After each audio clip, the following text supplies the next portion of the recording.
Thanks for joining me. This is James Shippey, breaking news anchor for KOIN 6 and Portland CW Network on AM Extra. Right now, I'm joined with Nadia Marine Molina with the National Day Laborers Organization Network. Thank you for joining me this morning. How's it going today? Good. Thank you. Thank you for inviting us. I'm here in Pasadena at the Pasadena Community Job Center, where there's a huge group organizing local community response to the fires and to the devastation here in the area. Of course, of course. And just before we get into those fires, can you tell me what is it that you do with your organization so you can fill our viewers in on your position there and what you guys are doing out there in the LA area? Yes. So our organization is NDLON, which is the National Day Labor Organizing Network. I'm co-executive director.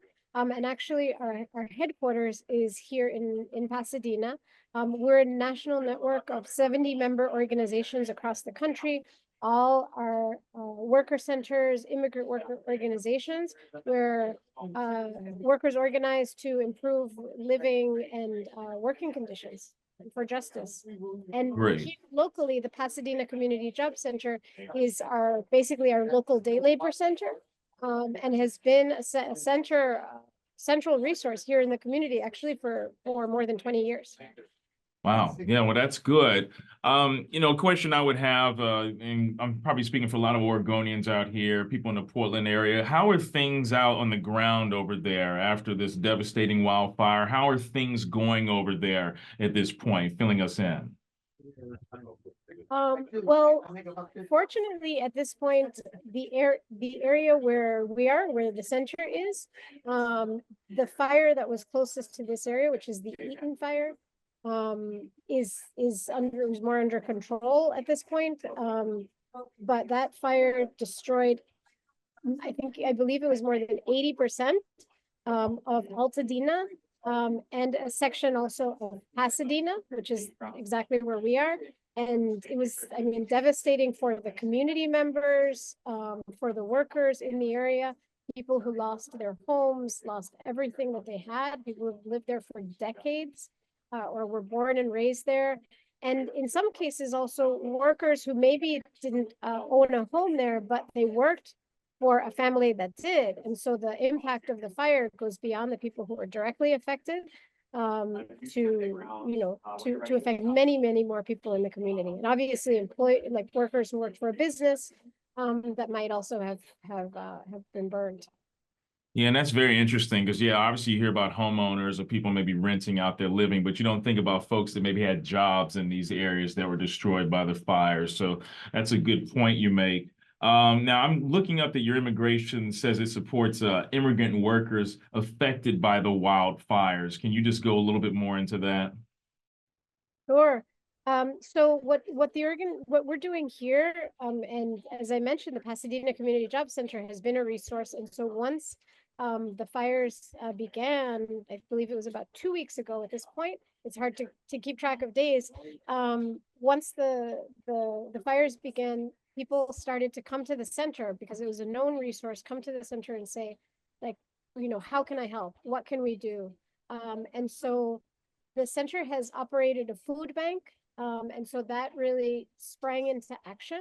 People began to bring donations of food, of clothing, of water, toys, like just all kinds of donations from community members. And then also people came, who had been directly affected and had to evacuate. Some people had to sleep here as a temporary measure. And then over the past days, it has evolved into a really massive community response. We have had hundreds of volunteers each day coming in to, bring donations, help sort things, create packages for families, and hundreds of families who are coming to, look for some kind of support. There are immigrant community members who maybe know the center already and are familiar with it, and may either not trust some of the possible sources of government assistance, or they trust a community center more. And so Many, family members have come to the center and seek information about, what they can do, and also, just help. And what we like to emphasize, it is the immigrant worker community that is leading the way and showing that this is the way that a community comes together. Um, we also have brigades, immigrant worker relief fire brigades, who have gone out and have been in groups with trucks, have been going out and cleaning the streets of Pasadena, cleaning from debris, fallen branches, because there were hurricane force winds in the area. Of course, yeah. They've been going out and cleaning the streets of Pasadena. And so all of that has been going on here. It's part of the response. Well, that's great to hear. Yeah, like I said, through these past couple of weeks, if you go on social media, whether it's X, Instagram, those places, you are seeing the community really banding together down there. So it's great to see just people not, obviously you have a tragedy happen, but you get people, they're like a call to arms. The community's really trying to pitch in and help.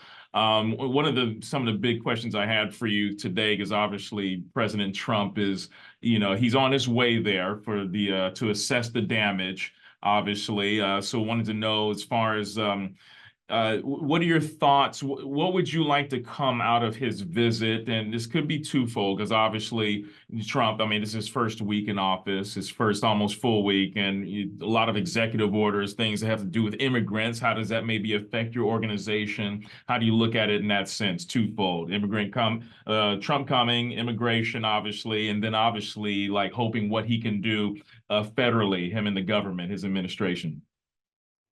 Yes. Maybe I'll mention a couple of things.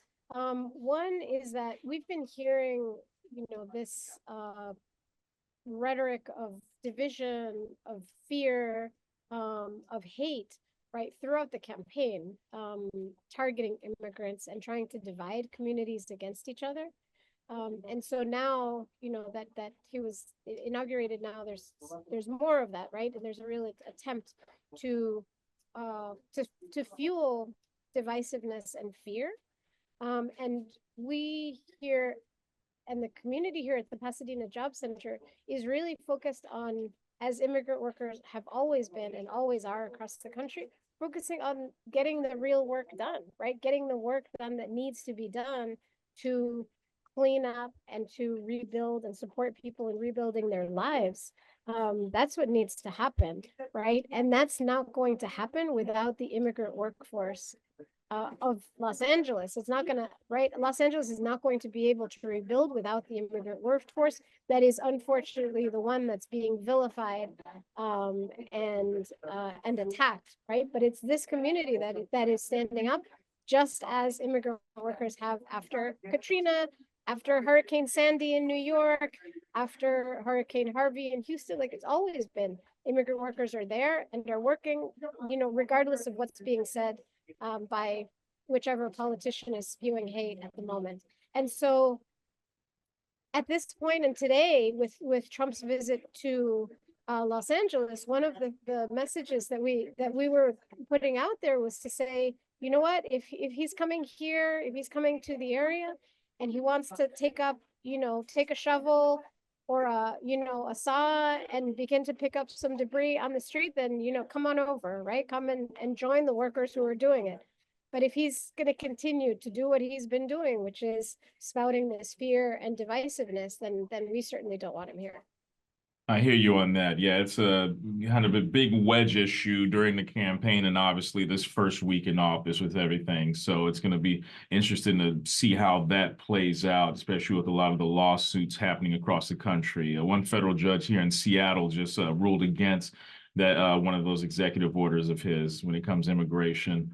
A question I have for you is probably one of the last questions. Obviously, there's been a lot of talk about how the local politicians are doing there, whether it's Mayor Bass or obviously Governor Gavin Newsom. What are you hoping can come about this if you just get past all of the rhetoric, as you say, for your local politicians? Obviously, you've seen the city band together, folks living down there. But as far as the political, because, we always need, that's why we get them in place, because we have to need our local government to play their part. How are folks feeling there locally? We're hearing about a lot of talking heads online and outside of that area.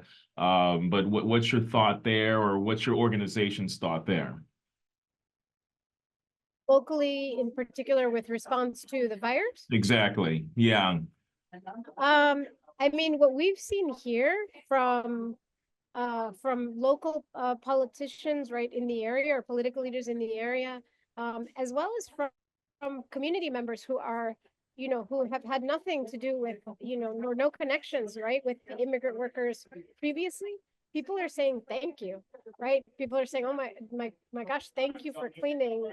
I saw the orange shirts. I saw the group out there in the streets, cleaning, a block away or in front of my driveway. I don't know you, but thank you so much for coming out to do that.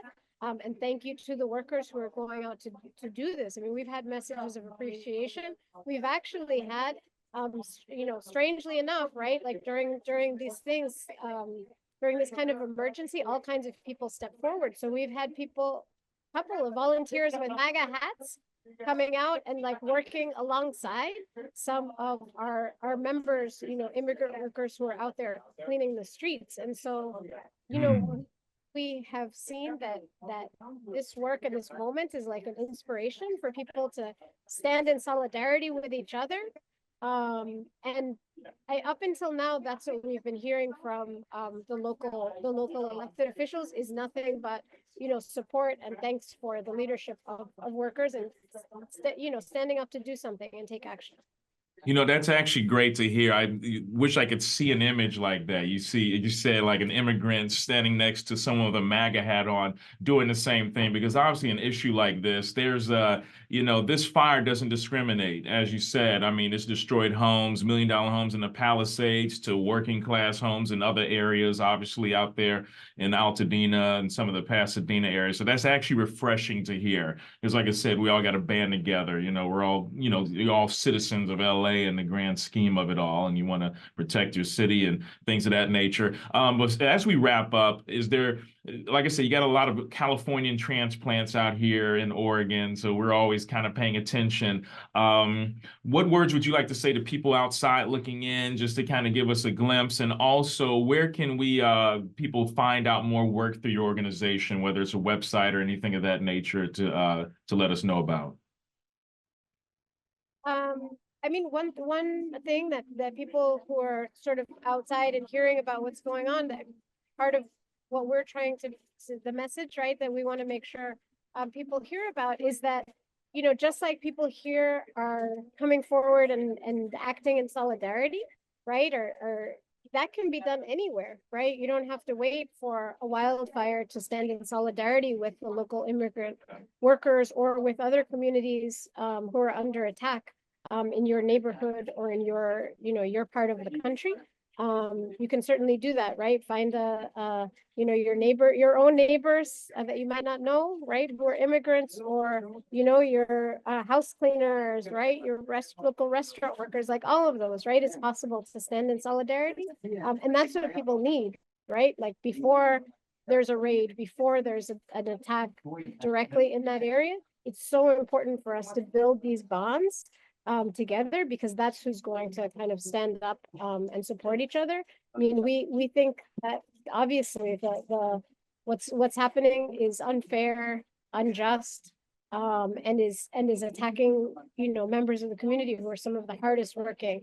But we're ready to fight, and we're hoping that we can make those connections and make our bonds stronger, so that we're ready to stand up and support each other.